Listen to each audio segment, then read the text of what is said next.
يوم سلالي عبر بمسكالي عبر بمسكالي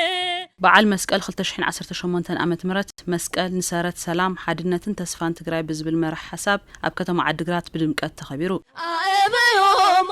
ለአበዊነ አበዮም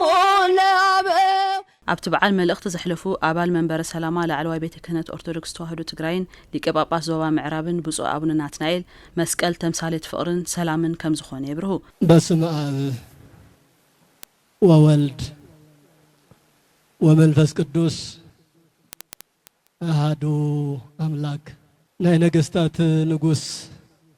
ናብዚ ዓብይን ታሪኻውን በዓል መስቀል እንኳ ዓብጽሕና እንኳ ዓብጽሕካትኩም መስቀል ናይ ሰላምና ምልክት እዩ ከምቲ ብርሃን ዓለም ቅዱስ ጳውሎስ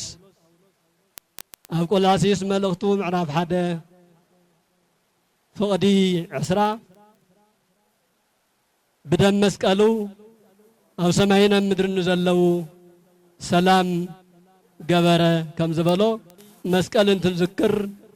بمصحفن بتاريخن ጥራሕት ይኮነስ ኣብ ዕለት ተግባርና እንዝክሮ ኣብ ኢድና እንጨብጦ ኣብ ህሊናና እንስእሎ ካብ ተፈጥሮና ጀሚሩ መስቀል ቅርጽ ሰውነትና ባዕሉ መስቀል እዩ እዚ ተደማሚሩ ደሞ ናይ ሰላምን ናይ ፍቕርን ምልክትና እዩ ብምዃኑን በዓል መስቀል እንትነኽብር ባህሊ ምክኣል ብምዕባልን ብምትሕልላይን ክኸውን ከም ዝግባእ ብፁዕ አቡነ ናትናኤል ይምዕዱ መስቀል ምልክት ሰላምና እዩ እንትንብል በሐቅን ኣብ መሬት ብዝርአ ተግባራዊ